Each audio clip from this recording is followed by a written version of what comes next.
Hi guys, samahan niyo akong gumawa ng isang fondant money cake. Simple lang kung titingnan mo tong money cake, pero mabusisi siyang gawin. Lalo na kapag i-assemble natin itong pera. Siyempre, una gagawin natin, isa-isa nating ilalagay sa plastic o ice bag yung mga pills. Ganyan ako mag-assemble, tapos sa ice bag ko lang siya nilalagay. Meron naman yung plastic bag na para sa bills na sakto yung size ng pera sa mismong plastic. Kaso hindi ako makabili-bili kasi nga marami akong stock ng ice bag. And then pagkatapos ko nga ilagay isa-isa sa plastic, tapos na-tape ko din sila, pinagdugtong-dugtong ko gamit yung scotch tape. Niroll ko naman yan sa sa boba straw o yung hard straw na pang milk tea. Tapos ganitong size yung gagamitin ko yung pan na yan, size 7. Kapag may umorder sa akin ng money cake, nagbibigay ako ng size ng cake, tapos sinasabi ko rin kung ilang pieces ng bills ang kasya sa isang size na cake. So ang napiling size ni ma'am is 7 by 5. Dapat sana 50 pieces bills lang yun. Kaso ang sabi niya kung pwede daw bang pagkasyahin yung 66 pieces bills sa 7 by 5 na cake. Ang sagot ko sa kanya, kasya naman ma'am, basta bago yung mga bills na ilalagay natin sa loob ng cake. So ito na nga, at pagkakasyahin natin yung 66 pieces bills sa 7 by 5 na cake. So binubutas ko muna yung mga cake bago ko sila i-assemble o pagpapatong-patungin. Yung butas ng cake may allowance para pag roll ng pera sa loob ng cake hindi mahirapan sa paghugot.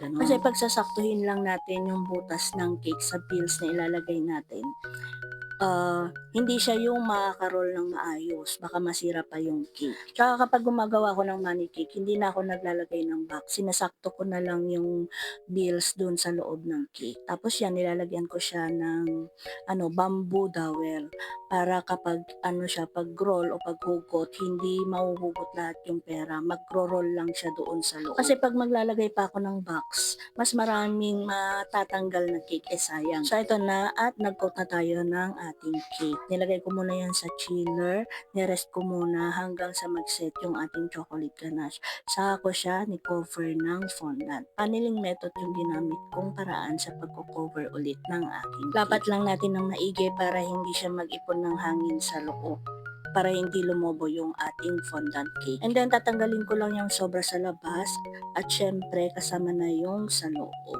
Ginamitan ko siya ng precision knife para matanggal ng maayos, hindi siya magkaroon ng maraming hinulmol. And then pinaplantya ko lang yan gamit yung aking fondant smoother, and yun na yun. And then gagawa tayo dito ng fondant na pa-drip. So mano-mano lang ulit yan gamit yung ating precision knife. Yung precision knife ko medyo meron na siyang pagkapurol. Hindi ko pa yan siya napapalitan, pero meron pa akong dalawang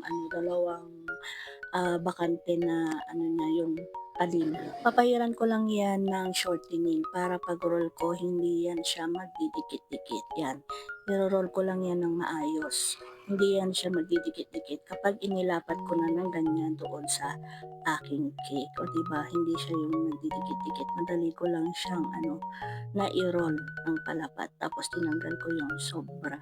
Bago ko pala inilapat yung drip na design na yan, syempre pinahiran ko muna yan ng tubig. And then binutasan ko na yung fondant para mailagay natin yung kanyang pinakahugot o yung kanyang pinaka-topper. Yan, pinagawa ko pa yan. Meron niyang acrylic magkabilaan. Ay sorry, hindi pala. Sa likod lang pala yung pinaka-acrylic na cover niya. And then para matakpan yung kanyang pinakabutas o yung pinakasugat ng ating cake, nilagyan ko yan ng mga yung artificial na ball. And then sa baba, yung kanyang pinaka-border, icing lang yan. And then lalagyan ko lang din yan ng draggies para syempre meron siyang kinang-kinang. Yung sample cake na pinakita sa akin ni ma'am is soft icing. Kaso ang gusto niya gawing fondant para daw hindi madaling matunaw, kasi nga naman sobrang init dito sa atin. Sabi naman ni ma'am, ako na yung bahala kung ano pa yung idadagdag ko. And then ito na nga yung ating pinaka-finish look ng ating cake. Thank you for watching. Bye-bye.